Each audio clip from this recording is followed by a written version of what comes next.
So hello everyone, welcome to my channel commerce notes. आज हम इस वीडियो में बीकॉम फर्स्ट सेमेस्टर का जो आपका सब्जेक्ट है प्रिंसिपल्स ऑफ फाइनेंशियल अकाउंटिंग, उस सब्जेक्ट के एक वेरी इंपॉर्टेंट टॉपिक को इस वीडियो में करने जा रहे हैं।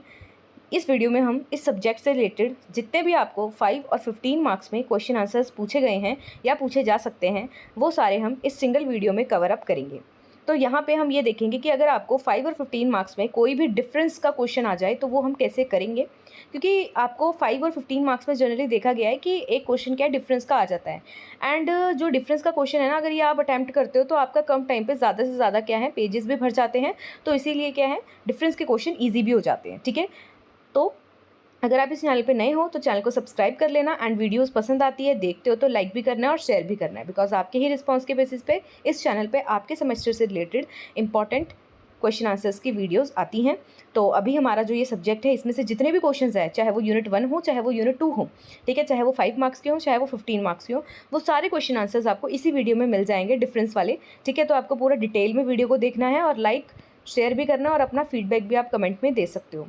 एंड चैनल को भी सब्सक्राइब कर लेना है। इसी वीडियो के डिस्क्रिप्शन बॉक्स में आपको टेलीग्राम का लिंक भी मिल जाएगा, तो उसको ज्वाइन कर लो। कोई भी वीडियो या अपडेट होती है तो वहाँ पर शेयर होती है सबसे पहले। तो प्लेलिस्ट का जो लिंक है वो आपको इस वीडियो के डिस्क्रिप्शन बॉक्स में मिल जाएगा, जहाँ पे हमने इससे पहले जितने भी क्वेश्चन आंसर्स किए हैं वो भी वहाँ पे आपको मिल जाएंगे। ठीक है, तो चलिए स्टार्ट करते हैं। जैसे कि आप देख रहे हैं कि प्रिंसिपल्स ऑफ फाइनेंशियल अकाउंटिंग हमारा चल रहा है सब्जेक्ट, बीकॉम फर्स्ट सेमेस्टर का ये आपका सब्जेक्ट है। ऑल इंपॉर्टेंट क्वेश्चन आंसर्स हम देखेंगे जो कि डिफरेंस के पॉइंट ऑफ व्यू से आते हैं। आपको 5 और 15 दोनों मार्क्स के अकॉर्डिंग देखेंगे हम।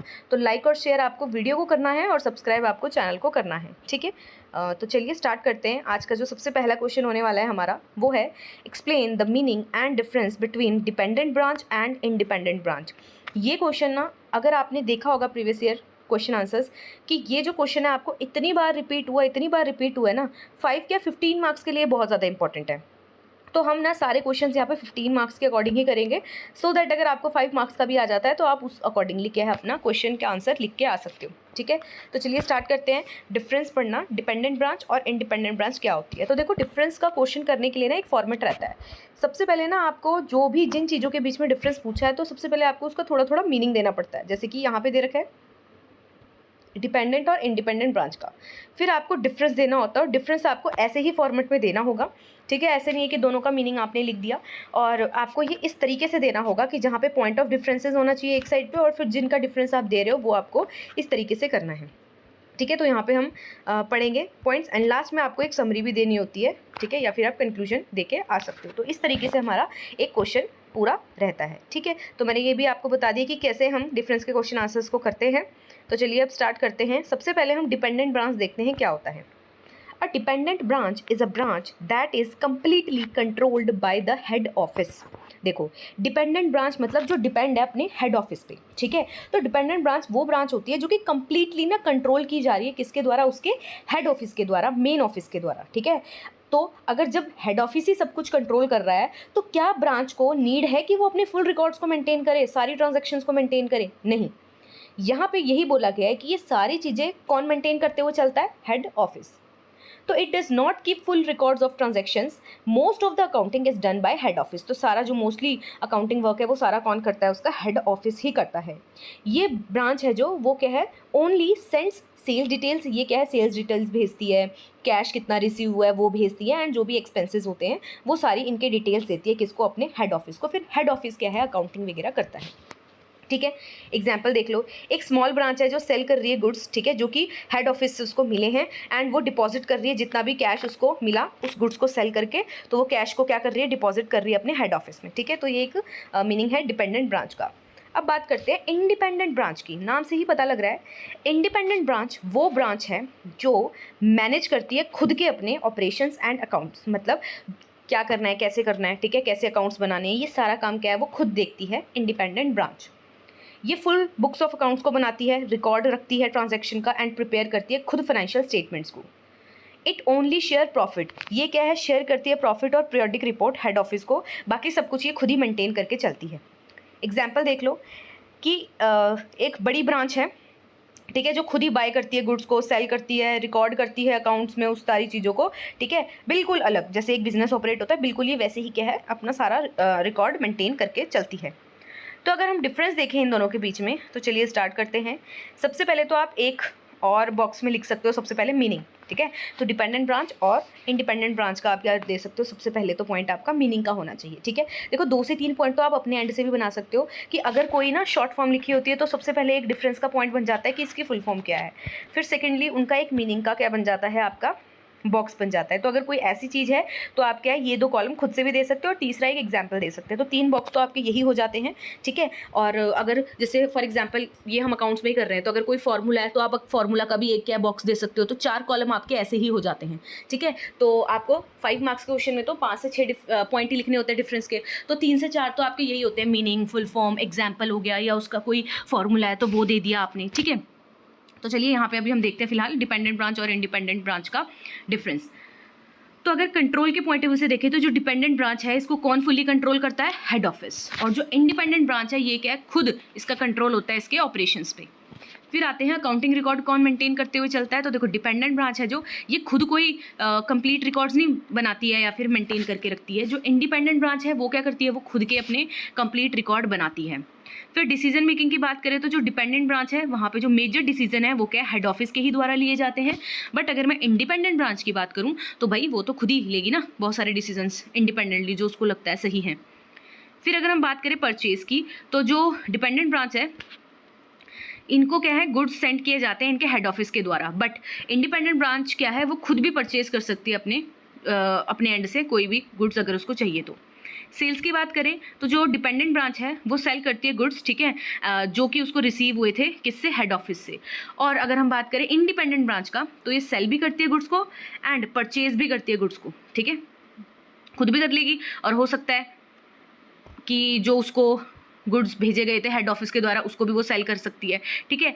फिर एक्सपेंसेस की बात करें तो भाई जो भी डिपेंडेंट ब्रांच के एक्सपेंसेस वगैरह होते हैं वो कौन करता है, पेड हेड ऑफिस, ठीक है, या उनको अप्रूव किसके द्वारा किया जाता है, हेड ऑफिस के द्वारा। बट अगर हम बात करें इंडिपेंडेंट ब्रांच की तो भाई ये खुद ही क्या है, पे करते हैं अपना खर्चा।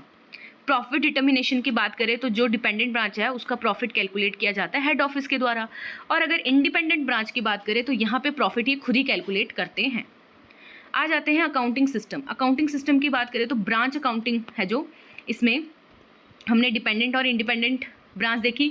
तो डिपेंडेंट ब्रांच है जो इसमें क्या मेंटेन करते हैं वो, जैसे मेमोरेंडम अकाउंट्स हो गए ना जो कि डिटेल्स वगैरह रखते हैं, उसके बाद ये सारी डिटेल्स वो मेनली किसको भेज देते हैं, हेड ऑफिस को, ठीक है।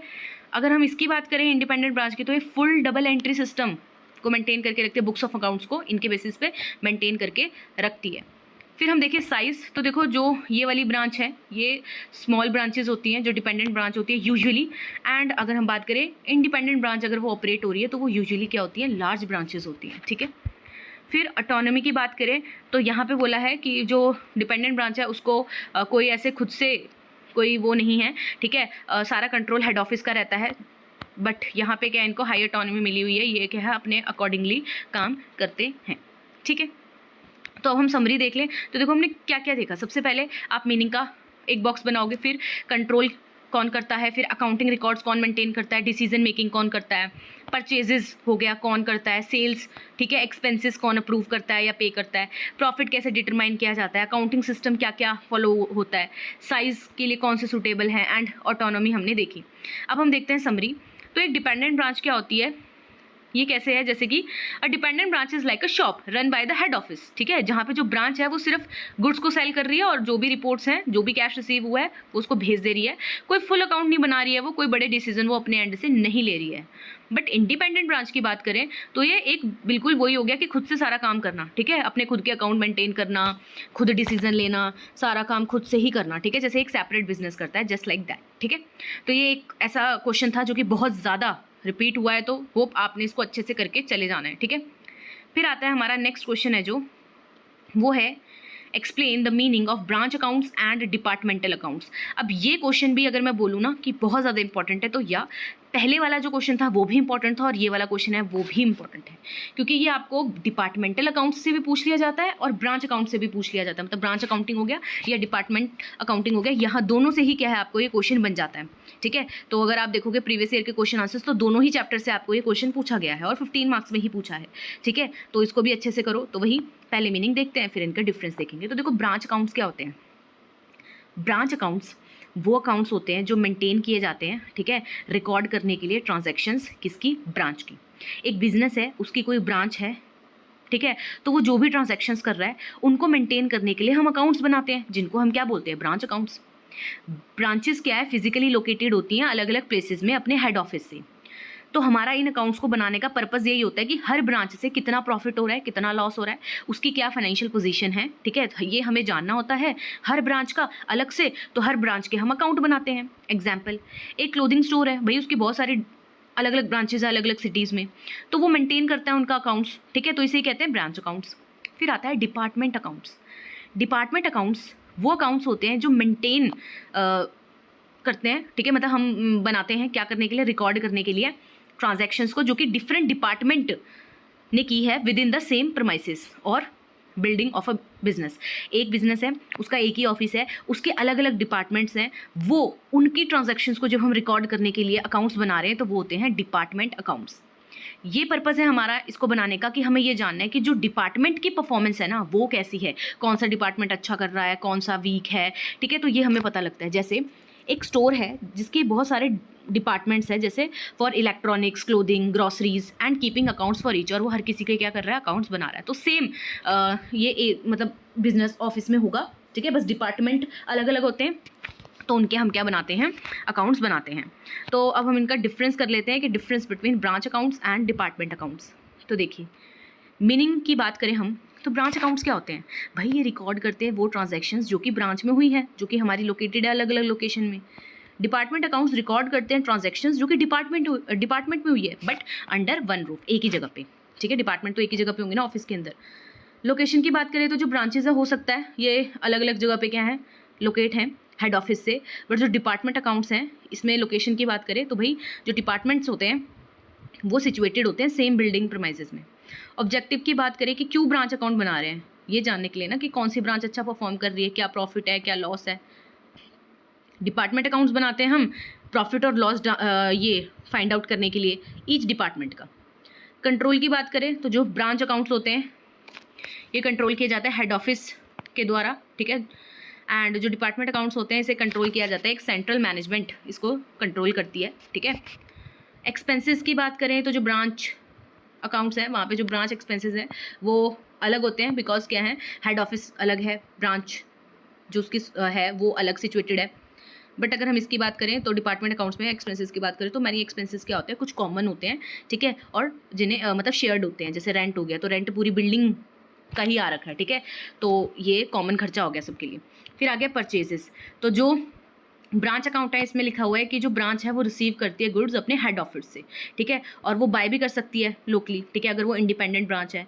और अगर हम इसकी बात करें डिपार्टमेंट की तो भाई डिपार्टमेंट्स को तो खुद वो परचेज नहीं करते हैं, इनको क्या है, परचेज डिपार्टमेंट परचेज करके देता है, ठीक है, परचेज आर मोस्टली सेंट्रलाइज्ड होती है, ठीक है। अकाउंट्स मेंटेनेंस की बात करें तो जो ब्रांच अकाउंट है उनके सेपरेट अकाउंट्स बनते हैं हर एक ब्रांच के, एंड जो डिपार्टमेंट अकाउंट्स हैं इसमें सेपरेटली अकाउंट बनते हैं हर एक डिपार्टमेंट के। फाइनेंशियल स्टेटमेंट की बात करें तो जो ब्रांच अकाउंट है ये सेपरेट प्रॉफिट एंड लॉस हम निकालते हैं इसका, ठीक है, और डिपार्टमेंट अकाउंट्स है यहाँ पे सेपरेट प्रॉफिट एंड लॉस तो निकलता है बट ईच डिपार्टमेंट का। इंटर ट्रांसफ़र देखें तो ब्रांच अकाउंट्स में जो गुड्स हैं can be transferred between branches, ठीक है, किए जा सकते हैं। डिपार्टमेंट अकाउंट्स की बात करें तो goods can be transferred between the department, तो दोनों में क्या है, ट्रांसफ़र किया जाता है। फिर आता है नेचर ऑफ ऑपरेशन। तो ब्रांच है जो वो कवर करती है लार्जर एरिया, ठीक है, और थोड़ा इसको ज़्यादा इंडिपेंडेंस मिली होती है। और अगर हम इसकी बात करें डिपार्टमेंट अकाउंट्स की तो ये ऑपरेट करता है विद इन वन प्रमाइजेज एंड उसमें कंट्रोल मतलब जो है वो क्या है, क्लोज रहता है कंपनी का। तो समरी देखें तो ब्रांच अकाउंट्स क्या है, बिजनेस के वो पार्ट जो कि अलग अलग लोकेशन पे ऑपरेट कर रहे हैं, तो वो सारे ब्रांचेज हो गई उनकी, एंड उसका जब हमें प्रॉफिट लॉस ढूंढना होता है तो हम ब्रांच अकाउंट्स बनाते हैं। डिपार्टमेंटल अकाउंट्स क्या हो गया कि बिजनेस का ही ये पार्ट है जो कि उसी सेम प्लेस पे क्या है, बट हाँ उसका सेक्शन अलग अलग है, ठीक है। तो यहाँ देखो क्या बताया हुआ है कि ब्रांचेस में एक देख लो कि शॉप हेड ऑफिस आपका एक जगह पे है पर उसकी नाम के अंडर शॉप्स क्या हैं अलग अलग जगह पे। डिपार्टमेंट में क्या हो गया, एक ही जगह पे है बट उसके जो काउंटर वगैरह है वो अलग अलग है पर शॉप क्या है, सेम है। तो ये क्या होते हैं, डिपार्टमेंट, ठीक है। तो होप आपको ये क्वेश्चन भी समझ आया होगा। अब हम चलते हैं अपने नेक्स्ट क्वेश्चन में।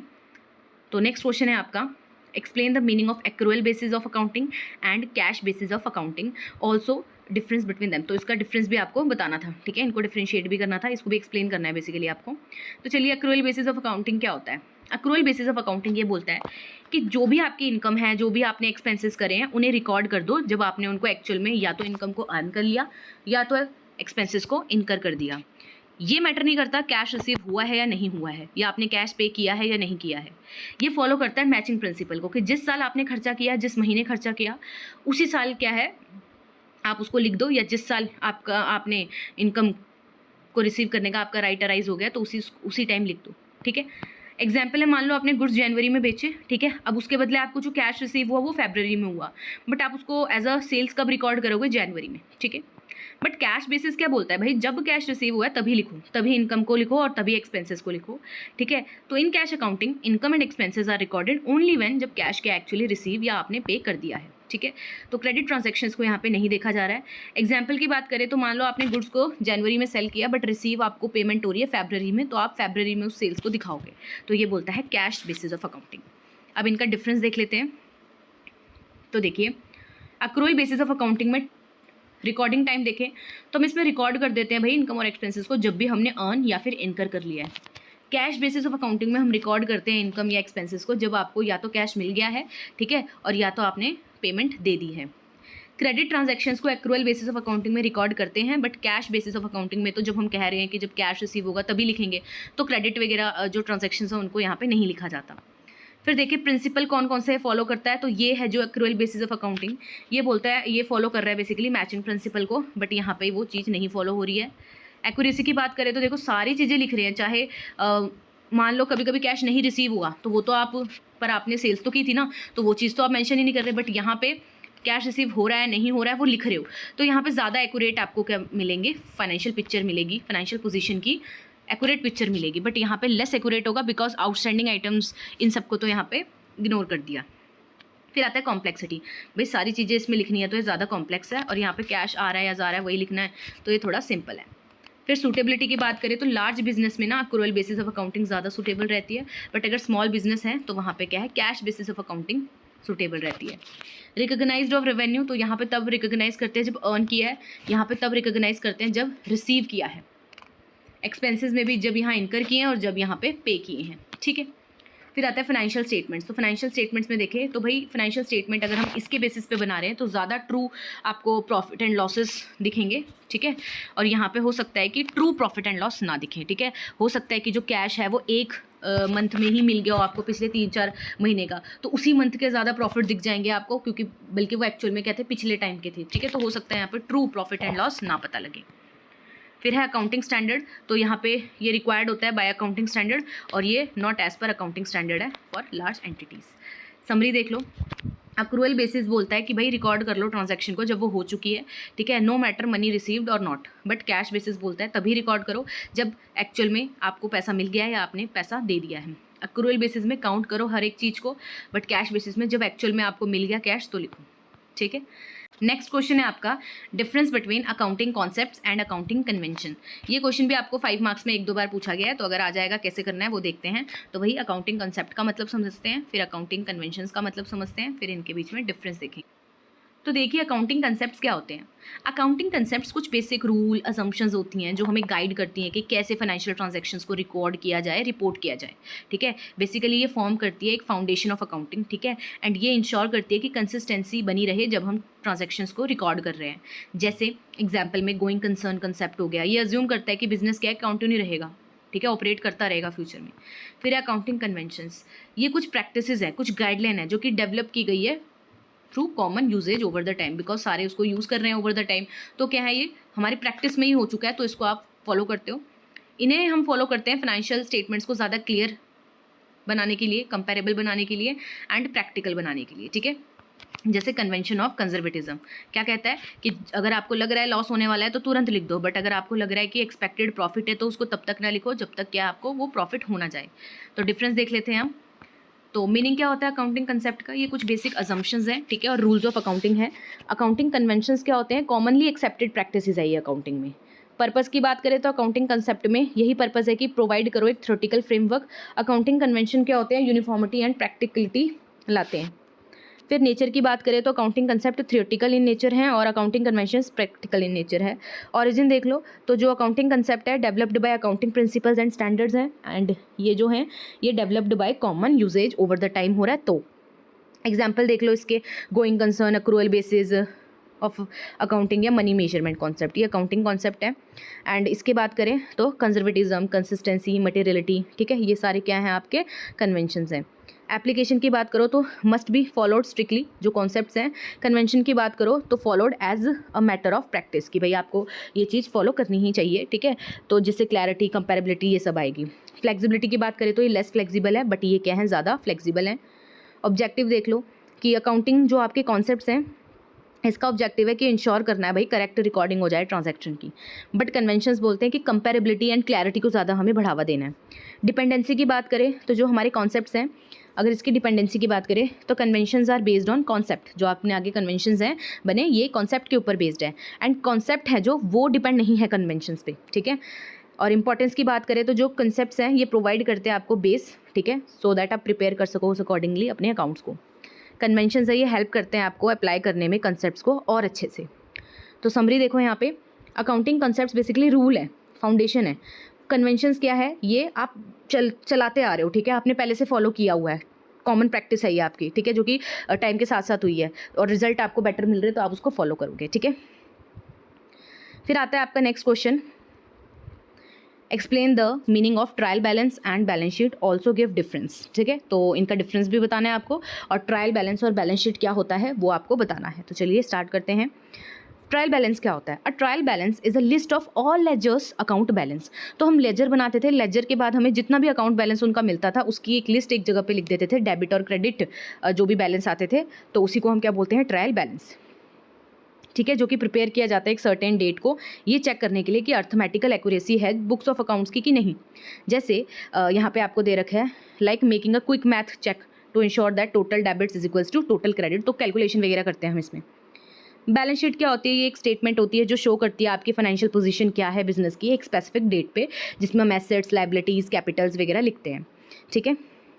अब डिफरेंस देखते हैं, तो मीनिंग क्या है ट्रायल बैलेंस का, तो वही इसमें हम लिस्ट करते हैं सारे के सारे लेजर बैलेंस चेक करने के लिए एक्यूरेसी। बैलेंस शीट क्या है? एक स्टेटमेंट है जो एसेट्स, लायबिलिटी, कैपिटल को शो करती है। पर्पस की बात करें तो ट्रायल बैलेंस क्या है? यही है इसका पर्पस, वेरीफाई करना कि total debit is equals to total credit आ रहा है। बैलेंस शीट की बात करें तो ये शो करता है फाइनेंशियल पोजीशन क्या है बिजनेस की। कब प्रिपेयर किया जाता है इनको? तो ट्रायल बैलेंस प्रिपेयर किया जाता है फाइनल अकाउंट से पहले, पर जो बैलेंस शीट है ये बनाई जाती है फाइनल अकाउंट्स के बाद। फॉर्मेट की बात करें तो ये 2 कॉलम वाला होता है, डेबिट एंड क्रेडिट, बट जो बैलेंस शीट है ये 2 साइड्स होती हैं इसमें, एसेट्स और लायबिलिटी। कंटेंट की बात करें तो जो ट्रायल बैलेंस है वो कंटेन करता है सारे लेजर के बैलेंसेस, एंड बैलेंस शीट की बात करें तो यहाँ पे सिर्फ एसेट्स, लायबिलिटी और कैपिटल आते हैं। नेचर देख लो, तो जो आपका ट्रायल बैलेंस है इंटरनल स्टेटमेंट है, ठीक है, आप खुद चेक करना चाह रहे हो debit is equals to credit है, ठीक है, और कैलकुलेशंस वगैरह, ठीक है। But balance sheet external statement होती है जो कि रिपोर्टिंग के लिए भी आप बनाते हो। लीगल रिक्वायरमेंट, तो trial balance not legally required but balance sheet legally required है कंपनी के लिए। पीरियोडिसिटी की बात करें तो ट्रायल बैलेंस क्या है? प्रिपेयर किया जा सकता है कभी भी, ठीक है, ड्यूरिंग द ईयर, एंड जो आपकी बैलेंस शीट है वो प्रिपेयर करते हो आप at the end of accounting period. Help किस में करता है ट्रायल बैलेंस? तो इसलिए इसमें हेल्प कर देता है कि डिटेक्ट कर लेते हैं हम इसमें कि कोई क्लैरिकल या अकाउंटिंग एरर तो नहीं आ गया। बैलेंस शीट हेल्प करती है हमारी असेस करने में कंपनी की फाइनेंशियल स्ट्रेंथ। रिजल्ट की बात करें तो जो आपका ट्रायल बैलेंस है वो शो करता है कि भाई जो बैलेंसेस वगैरह है वो सारे अग्री कर रहे हैं बुक्स से, और ये क्या है बताता है नेटवर्थ बिजनेस की क्या है, कौन? Balance sheet. तो समरी देख लो, ट्रायल बैलेंस एक इंटरनल चेक के लिए आप करते हो कैलकुलेशंस वगैरह ठीक है कि नहीं है। बैलेंस शीट में आप क्या फाइनल रिपोर्ट होती है ये, जो कि बिजनेस शो करता है उसके पास क्या है, ठीक है, कितने एसेट्स हैं, कितना उसकी लायबिलिटी है एक स्पेसिफिक डेट पे, तो ये बता रखा है आपको, देख सकते हैं आप। अब आ जाते हैं नेक्स्ट क्वेश्चन में। ये 5 मार्क्स में बहुत बार पूछा गया है और इजी सा है कॉन्सेप्ट, ठीक है, तो चलिए स्टार्ट करते हैं इसको करना। Explain the meaning of royalty and rent also give difference between them, तो इनका डिफरेंस भी बताओ। तो क्या होता है रॉयल्टी और रेंट, देखते हैं। रॉयल्टी का मतलब देखते हैं पहले। रॉयल्टी एक पेमेंट है, ठीक है, मेड बाय वन पार्टी, जो कि एक पर्सन के द्वारा की जाती है जिसे हम यूज़र कहते हैं। किसको की जाती है? अनदर पार्टी को, जो कि उसका ओनर होता है, ठीक है। मतलब फॉर एग्जांपल आप कोई चीज़ यूज़ कर रहे हो किसी की, तो आप उसको क्या है पेमेंट दे रहे हो, तो जो पेमेंट दे रहा है वो यूज़र है, बिकॉज वो यूज़ करने के लिए क्या है आपको पैसा दे रहा है आपकी चीज़ को, एंड आपकी वो चीज़ है, ठीक है, आप ओनर हो उस चीज़ के, तो भाई आपको वो पेमेंट मिलेगी। क्या करने के लिए, एसेट अगर आपका कोई है तो उसको यूज़ करने के लिए आपको पेमेंट दी जा रही है, कोई पेटेंट है, कॉपीराइट है, ट्रेडमार्क है, ठीक है, ये सब ये यूजुअली कैलकुलेट किया जाता है किस बेसिस पे, कि ऑन आउटपुट प्रोड्यूस्ड या फिर सेल्स कितनी मेड हो रखी हैं। फिर एग्जांपल देखो, like paying an author a fixed percentage of book sales, की कितनी सेल्स होगी बुक्स की, उस हिसाब से एक फिक्स्ड परसेंटेज क्या उसको दे दिया जाएगा। तो जो अमाउंट दी जा रही है वो रॉयल्टी होती है। बट रेंट क्या होता है भाई, रेंट एक फिक्स्ड पेमेंट होती है जो कि टेनेंट के द्वारा की जाती है लैंडलॉर्ड को। क्यों? क्योंकि आप यूज़ कर रहे हो लैंड को, बिल्डिंग को, प्रॉपर्टी को एक स्पेसिफिक पीरियड तक। ये जनरली फिक्स्ड अमाउंट होती है, टाइम बेस्ड होती है, मंथली, ईयरली, ठीक है। जैसे पे किया 10,000 पर मंथ के हिसाब से आपने शॉप का रेंट। अब डिफरेंस देखते हैं इनका। तो देखिए मीनिंग, रॉयल्टी एक पेमेंट है जो आप दे रहे हो क्योंकि आप यूज़ कर रहे हो स्पेशल राइट्स, ठीक है, प्रॉपर्टी रिसोर्सेज को। एंड रेंट क्या है, एक पेमेंट है जो कि आप पे करते हो रेंट को, ताकि आप लैंड को यूज़ कर सको, ठीक है, प्रॉपर्टी वगैरह को यूज़ कर सको। बेसिस ऑफ पेमेंट क्या होती है, तो रॉयल्टी किस बेसिस पे दी जाती है कि भाई प्रोडक्शन कितना हुआ है, या फिर सेल्स कितनी हुई है, या आपने यूज़ कितना किया है। रेंट दिया जाता है ऑन टाइम, ये फिक्स्ड होता है। एग्जाम्पल देखें तो जैसे पेमेंट की ऑथर को कि कितनी बुक सेल्स हुई है उस हिसाब से उसको पेमेंट दे दी, तो ये रॉयल्टी है। फिक्स्ड जो रेंट है उसकी बात करें तो पेमेंट दे रहे हो आप अपनी शॉप का लैंडलॉर्ड को। नेचर की बात करें तो वेरिएबल है, चेंज होता रहता है, डिपेंड करेगा, जितनी सेल उतनी रॉयल्टी। ये फिक्स्ड ही होता है यूजुअली, ठीक है। नो मैटर आप कितना उस शॉप को चला रहे हो, कितना वो, अगर वो आपके कंट्रोल में है या आपने उसको वो किया हुआ है, मतलब जैसे फॉर एग्जांपल बेशक प्रोडक्शन ना कर रहे हो आप, आपका वो एरिया आपने ले रखा है, उतने टाइम तक का आपको रेंट देना पड़ेगा। एसेट टाइप की बात करें तो भाई जो रॉयल्टी है वो कैन बी टेंजेबल और इंटेंजेबल, दोनों एसेट हो सकते हैं, बट ये इंटेंजेबल ही होता है, इमूवेबल मोस्टली। ये आपका जो रेंट है टेंजेबल होता है, ठीक है। चलिए पार्टीज इन्वॉल्व की बात करें तो जो रॉयल्टी है उसमें पेयर या लाइसेंसी या लेसी बोल सकते हो, ठीक है। And receiver is equals to owner और लाइसेंसर। रिसीवर क्या होता है, ओनर होता है या लाइसेंसर होता है। बट अगर रेंट की बात करें तो पेयर होता है, ठीक है, टेनेंट बोल सकते हो, लेसी बोल सकते हो, रिसीवर को लैंडलॉर्ड या लेसर भी बोल सकते हो। ड्यूरेशन की देखें बात तो भाई रॉयल्टी तो डिपेंड करता है कि कितने टाइम का आपने कॉन्ट्रैक्ट किया है, तो ये वेरी करता रहता है। बट जो रेंट है वो फिक्स्ड रेंटल पीरियड होता है एग्रीमेंट के हिसाब से। रिस्क की बात करें, रिस्क एलिमेंट, तो रॉयल्टी में अगर रिस्क एलिमेंट देखें तो ये लिंक्ड टू बिजनेस परफॉर्मेंस होता है, जितना आउटपुट हुआ, जितना सेल्स हुआ। बट इसकी बात करें तो यहाँ पे ऐसा कोई बिजनेस से लिंक नहीं होता है, ठीक है। अकाउंटिंग ट्रीटमेंट देखो, रॉयल्टी को शो करते हैं एक्सपेंस के तौर पे, ठीक है, for user income for owner, owner की इनकम है और जो उसको यूज़ कर रहा है वो उसके बदले पे कर रहा है, तो उसकी एक्सपेंस हो गया। ये रेंट है जो उसको भी एक्सपेंस के तौर पे यूज़ करते हो, ठीक है, फॉर टेनेंट करता है, एंड इनकम होती है वो लैंडलॉर्ड की। एग्जाम्पल आप देख लो, ये दे रखी है एग्जाम्पल। समरी, रॉयल्टी एक पेमेंट है जो कि यूज़ करने के लिए आप दे रहे हो स्पेशल राइट्स और रिसोर्सेज, ठीक है, और जो रेंट है वो पेमेंट है क्योंकि आप यूज़ कर रहे हो लैंड या बिल्डिंग। फिर आपका नेक्स्ट क्वेश्चन है, explain the meaning of consignment and sales, also give difference between them. तो डिफरेंस भी बताना है आपको इनका। तो चलिए स्टार्ट करते हैं, कंसाइनमेंट और सेल्स। कंसाइनमेंट क्या होती है?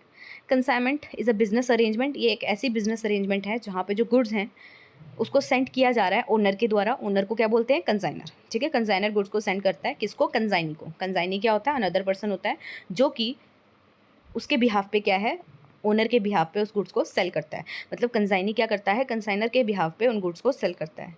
ओनरशिप तो कंसाइनर के पास ही रहती है जब तक वो चीज़ बिक ना जाए, ठीक है। एग्जाम्पल, एक मैन्युफैक्चरर है, उसने सेंड किए गुड्स शॉपकीपर को कि भाई इनको बेच दे, ठीक है। एंड जो शॉपकीपर है उसने अर्न किया उसके बदले कमीशन, मतलब कि जो ये वो सेल कर रहा है ना आगे, तो उसको क्या मिलेगा? उसको क्या है? उसके बदले कमीशन मिलेगी। पर सेल्स क्या है? ये ट्रांजैक्शन है जहाँ पे गुड्स को ट्रांसफ़र कर दिया जाता है सेलर के द्वारा बायर को एक प्राइस पे। ओनरशिप है जो गुड्स की वो पास हो जाती है बायर को इमीडिएटली आफ्टर सेल, ठीक है। जैसे आपने बाय किया मोबाइल फ़ोन शॉप से, तब ओनरशिप आपके पास आ गई। डिफरेंस देख लो। कंसाइनमेंट मीनिंग गुड्स जो सेंड किए गए हैं सोल्ड करने के लिए, ठीक है, किसको? एजेंट को। और एजेंट क्या है? गुड्स को सोल्ड करता है on the behalf of owner consignor. Sales क्या होता है? गुड्स सोल्ड किए डायरेक्टली बायर को आपने प्राइस पे। ओनरशिप की बात करें तो देखो कंसाइनमेंट में जो गुड्स हैं वो कंसाइनर के ही रहते हैं जब तक उनको बेच ना दिया जाए। पर जो सेल्स है यहाँ पे, जो जैसे ही बायर उस चीज़ को लेके चले गया, मतलब सेल्स के बाद तुरंत उसी के पास क्या है, उसकी ओनरशिप भी चली जाती है। कौन कौन पार्टीज़ इन्वॉल्व रहती है, तो कंसाइनमेंट में कौन कौन सी पार्टीज़ होती हैं, कंसाइनर जिसे ओनर बोलते हैं और कंसाइनी जिसे एजेंट बोलते हैं, एजेंट भी बोल सकते हो। सेल्स में सेलर और बायर होते हैं। रिस्क ऑफ गुड्स की बात करें तो यहाँ पे तो कंसाइनर का ही रहेगा ना सारा गुड्स, जब तक वो सेल्स ना हो जाए। यहाँ पे क्या है, एक बार अगर बायर का वो हो गया है गुड्स तो उसका फिर रिस्क आ जाएगा। पेमेंट कंसाइनी पे करता है, ठीक है, आफ्टर सेलिंग गुड्स, ठीक है, और यहाँ पे बायर पे करता है इमीडिएटली और एज पर जो भी आपके बीच में टर्म्स हुई हैं। रिटर्न ऑफ गुड्स की बात करें तो अनसोल्ड गुड्स को क्या है, भेज दिया जाता है कंसाइनर को, कंसाइनी के द्वारा, एंड यहाँ पे कोई रिटर्न नहीं होता। अगर आपका जैसे डिफेक्टिव गुड्स वगैरह है फिर तो आप रिटर्न करोगे। रिलेशनशिप की बात करें तो यहाँ पे प्रिंसिपल और एजेंट का होता है कंसाइनमेंट में, ठीक है, रिलेशनशिप, एंड सेल्स में सेलर और बायर का रिलेशनशिप होता है। रेम्यूनरेशन की बात करें तो जो इसके बदले कंसाइनी को क्या मिलता है, कमीशन, और यहाँ पे सेलर को क्या मिलता है, सेल प्राइस, ठीक है। एग्जाम्पल आप देख सकते हैं। और अकाउंटिंग ट्रीटमेंट देख लेते हैं। कंसाइनमेंट में कंसाइनर रिकॉर्ड करता है एज गुड्स ऑन कंसाइनमेंट, ठीक है, और सेलर रिकॉर्ड करता है उसको एज सेल्स। एग्जाम्पल देखो, ये दे रखे हैं आपको, ये आप पढ़ सकते हैं दोनों के दोनों एग्जाम्पल्स। समरी देख लेते हैं। कंसाइनमेंट का मतलब है गुड्स आपने क्या है दे रखे हैं बेचने के लिए, ठीक है, किसको, कंसाइनी को। कंसाइनी क्या करेगा, उनको बेचेगा, उसको क्या मिलेगा, कमीशन मिलेगा उस पर, ठीक है, जितना उसने सेल्स किया है। पर अभी तक आपके पास ओनरशिप रहेगी जब तक वो बिक ना जाए। पर सेल्स क्या होती है, आपने बायर को प्रोडक्ट बेच दिया, सेल हो गई, अब ओनरशिप भी बायर की हो गई, ठीक है। फिर नेक्स्ट क्वेश्चन आ जाते हैं। ये 5 मार्क्स में इंपॉर्टेंट है, बहुत बार आया हुआ है, तो इसको थोड़ा अच्छे से आपको करके जाना है। क्या है question, explain the meaning of proforma invoice and account sales, और आपको इसके बीच में डिफरेंस भी देना है। तो 5 मार्क्स में ये आता है आपको क्वेश्चन। चलिए स्टार्ट करते हैं। प्रोफोर्मा इनवॉइस क्या होता है, ये एक स्टेटमेंट होती है जो कि सेंड की जाती है कंसाइनर के द्वारा, ओनर ऑफ गुड्स होता है जो, ठीक है, ओनर होता है जो, उसके द्वारा किसको, अपने एजेंट को, मतलब कंसाइनी को। कब, at the time of sending goods, कि भाई ला ये गुड्स भी ले, और उसके साथ एक प्रोफोर्मा इनवॉइस भी होता है जहाँ पे बताते हैं कि इतनी क्वांटिटी भेजी जा रही है, इतने प्राइस पे, ये डिस्क्रिप्शन है इसका, ठीक है। तो ये कोई एक्चुअल सेल्स इनवॉइस थोड़ी ना है, ये ओनली एक इन्फॉर्मेशन है जो कि प्रोवाइड की जा रही है ओनर के द्वारा, किसको, वो जिसने ये गुड्स को बेचना है। एग्जाम्पल देख लो। अकाउंट सेल्स क्या होती हैं, अकाउंट सेल्स ये एक ऐसी स्टेटमेंट है जो कि सेंड की जाती है अब कंसाइनी के द्वारा, किसको, कंसाइनर को, ओनर को। कब, जब सेल्स हो गई गुड्स की, ठीक है। ये डिटेल शो करती है कि कितनी सेल्स हुई हैं, उस पर कितना खर्चा लगा है, उसकी कमीशन कितनी है जो वो चार्ज कर रहा है, ठीक है, एंड कितना अमाउंट पेबल है टू कंसाइनर, ठीक है। अब डिफरेंस देखें तो प्रोफोर्मा इनवॉइस है, इसका मीनिंग देखो, ये statement of goods sent by consignor to consignee, उसके बारे में सारी स्टेटमेंट होती है। अकाउंट सेल्स क्या होती है, ये स्टेटमेंट होती है जहाँ पे कितना गुड्स सोल्ड किया कंसाइनी ने ना कंसाइनर को, ठीक है, उसके बारे में, मतलब कंसाइनी ने कितने गुड्स सोल्ड किए हैं उसके बारे में इन्फॉर्मेशन क्या है, कंसाइनी कंसाइनर को बताता है। किस किस के द्वारा प्रिपेयर किया जाता है, तो ये भाई भेजी जब कंसाइनर आया तो उसके द्वारा बनाया जाएगा, ये कंसाइनी भेज रहा है तो कंसाइनी के द्वारा बनाया जाएगा। पर्पज़ क्या होता है, परफॉर्मा इनवॉइस का यही पर्पज़ होता है कि कंसाइनी है जो, वो ये बताना चाहता है कि भाई क्या क्या गुड्स हैं, क्या उसकी वैल्यू है, ये सब किसको, कंसाइनर बताना चाहता है कंसाइनी को। और अकाउंट सेल्स में क्या है, हमें ये कंसाइनर को बताना होता है ये सेल्स हुई, ये एक्सपेंस हुआ, इतना अमाउंट ड्यू है, तो इसीलिए बनाया जाता है। टाइमिंग, ये तो साथ के साथ ही भेज दिया जाता है जब गुड्स को आप उसको दे रहे हो अपने एजेंट को, ठीक है, जब डिस्पैच करा रहे हो, और ये सेंड किया जाता है जब गुड्स को क्या है, सोल्ड कर दिया है। कंटेंट, तो यहाँ पे quantity, description, price, total value लिखी जाती है। यहाँ पे सेल्स की डिटेल, एक्सपेंस कितना लगा, उसकी कमीशन कितनी है, वो लिखा जाता है। नेचर देखो, ये इन्फॉर्मेटिव होता है, ठीक है, बट ये एक्चुअल बिल नहीं है, ये एक फाइनल स्टेटमेंट ऑफ अकाउंट होती है, ठीक है। रिलेशंस टू सेल की बात करें तो ये बिफोर सेल्स बन रही है एंड ये आफ्टर सेल्स बन रही है। क्या एक्सपेंसेस को शो किया जाता है, यहाँ पे तो नहीं है, बट यहाँ पे येस, जो भी लगा है खर्चा वर्चा वो बताया जाता है। यहाँ पे कितना अमाउंट पेबल है वो बताया जाता है, नहीं ये तो डिटेल भेजनी है ना बस, तो यहाँ पे कैसे पता लगेगा अभी एक्सपेंस वगैरह, बट यहाँ पे बिल्कुल, क्योंकि यहाँ पे सेल्स हो चुकी है तो कितना एक्सपेंस है, कितना पेबल वगैरह सब यहाँ दिया जाता है। एग्जाम्पल देख लो, गुड्स सेंड किए, ठीक है, मैन्युफैक्चरर के द्वारा एजेंट को, तो उसके बारे में डिटेल्स दिए हैं, तो इसका एग्जाम्पल हो गया। इसके एग्जाम्पल्स क्या है, सेल्स रिपोर्ट दी जा रही है एजेंट के द्वारा मैन्युफैक्चरर को।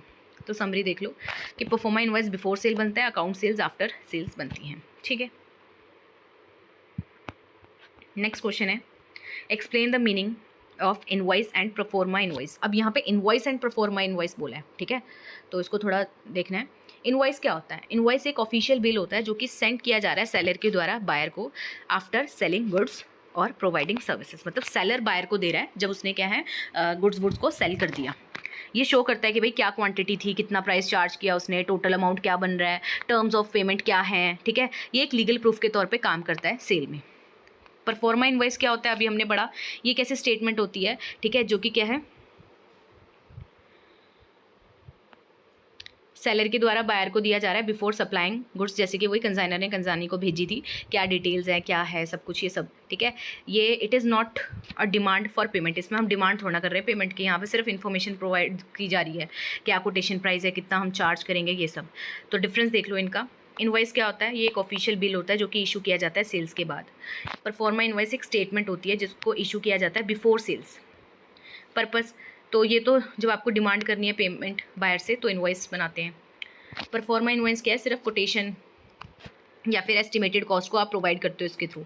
लीगल वैल्यू तो ऑब्वियस बात है, बिल है, ठीक है, तो इसकी जो है लीगल वैल्यू है एंड इसको इशू किया जाता है as a proof of sale, पर यहाँ पे सिर्फ इन्फॉर्मेटिव है ये। टाइमिंग की बात करें तो इसको इशू किया जाता है आफ्टर डिलीवरी ऑफ गुड्स, इसे इशू किया जाता है बिफोर डिलीवरी ऑफ गुड्स, ठीक है। कंटेंट देखो तो जो हमारा इनवॉइस है उसमें क्या क्या कंटेंट रहता है, price, quantity, total amount, tax, payment, ये सब। फिर प्रोफॉर्मा इनवॉइस है जो इसकी कंटेंट क्या होता है, प्राइस, क्वांटिटी, एक्सपेक्टेड टोटल, ठीक है, ये सब। पेमेंट डिमांड, तो यहाँ पे डिमांड किया जाता है पेमेंट, ठीक है, बायर से इसके थ्रू, और यहाँ पे डिमांड नहीं की जाती पेमेंट। अकाउंटिंग एंट्री देख लो तो यहाँ पे रिकॉर्ड किया जाता है इन सेलर्स बुक्स एज सेल्स, और यहाँ पे कोई एंट्री नहीं होगी अंटिल एक्चुअल सेल ना हो जाए, अभी तो इन्फॉर्मेटिव है ना वो।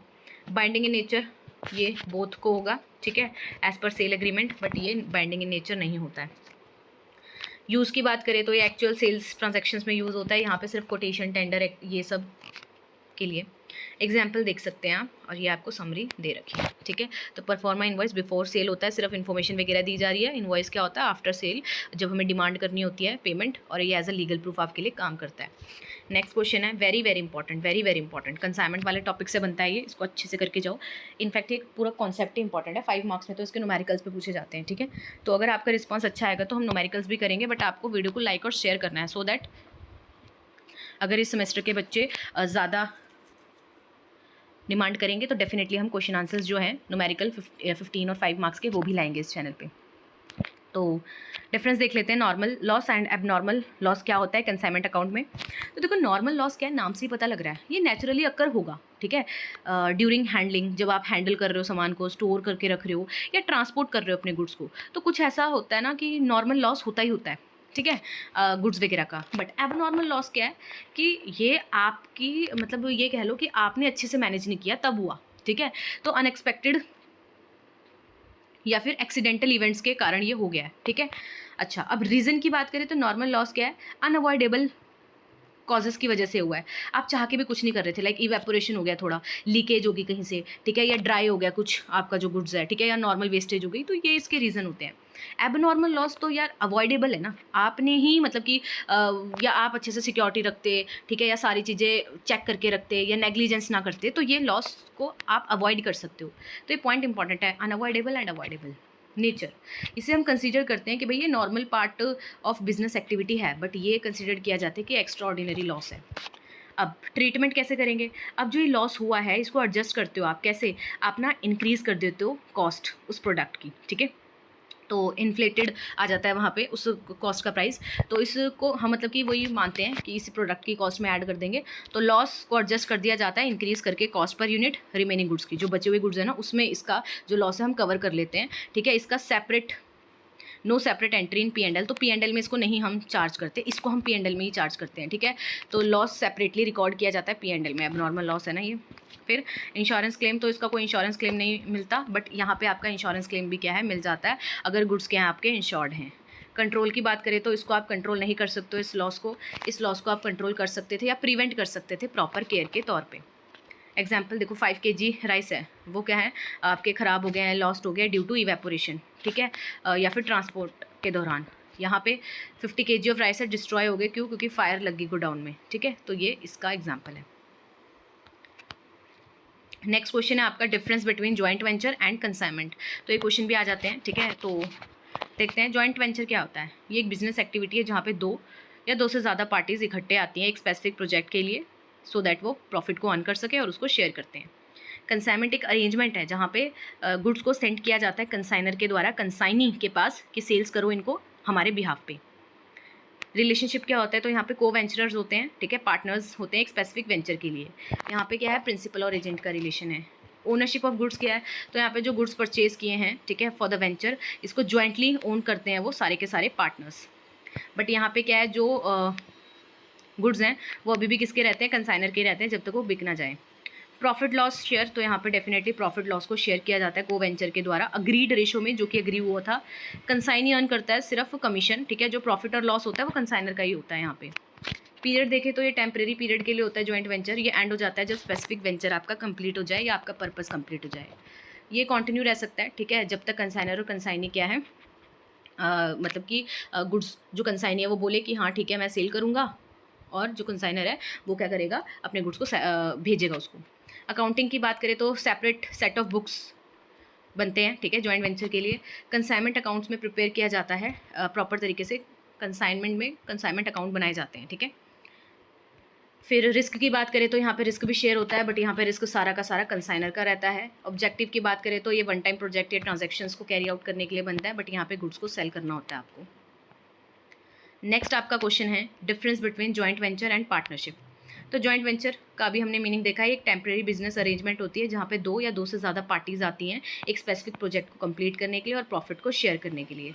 बट पार्टनरशिप क्या होता है, एक परमानेंट फॉर्म ऑफ बिजनेस है जहाँ पे 2 या 2 से ज़्यादा पर्सन आते हैं, बिजनेस को रन करते हैं और शेयर है जो अपना जो प्रॉफिट है उसका शेयर बांटते हैं। ड्यूरेशन देखें तो ये हो सकता है कि जैसे ही कंप्लीट हुआ आपका जो भी ऑब्जेक्टिव वगैरह था ये खत्म हो जाए, बट ये क्या है, कंटिन्यू चलती रहती है, ठीक है, जब तक पार्टनर ना चाहे डिसॉल्व करना। नेचर ऑफ वर्क की बात करें तो ये सिंगल वेंचर या लिमिटेड नंबर ऑफ ट्रांजैक्शंस होती है इसमें फॉर अ सिंगल वेंचर। यहाँ पे कंटिन्यूस या रेगुलर बिजनेस की तरह एक्टिविटीज़ होती हैं।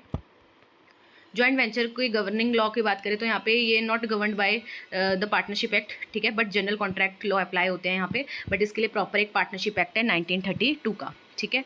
फिर नेम ऑफ बिजनेस, तो यहाँ पे कोई सेपरेट बिजनेस नेम नहीं दिया जाता, यूजुअली यूज़ नहीं होता, बट येस पार्टनरशिप ऑपरेट होती है अंडर अ फर्म नेम, ठीक है। फिर जॉइंट वेंचर में अकाउंटिंग की बात करें तो अकाउंट्स को क्लोज किया जाता है आफ्टर जैसे ही वेंचर कंप्लीट होता है, बट पार्टनरशिप में क्या है, अकाउंट्स को प्रिपेयर किया जाता है पीरियडिकली, मंथली, क्वार्टरली या yearly. Sharing profit and loss, yes, ये अग्रीड रेशो में करते हैं और ये भी अग्रीड जो उनकी पार्टनरशिप डीड में लिखा है उस हिसाब से शेयर करते हैं प्रॉफिट लॉस। कैपिटल कंट्रीब्यूशन, तो यहाँ पे कंट्रीब्यूट किया जाता है उस स्पेसिफिक वेंचर के लिए कैपिटल को, एंड यहाँ पे ये परमानेंट कंट्रीब्यूशन करते हैं बिजनेस को रन करने के लिए कैपिटल को, ठीक है। तो ये थे हमारे इंपॉर्टेंट डिफरेंस जो कि इस सब्जेक्ट से आपको पूछे जाते हैं 5 और 15 मार्क्स में। तो होप आपको समझ आए होंगे।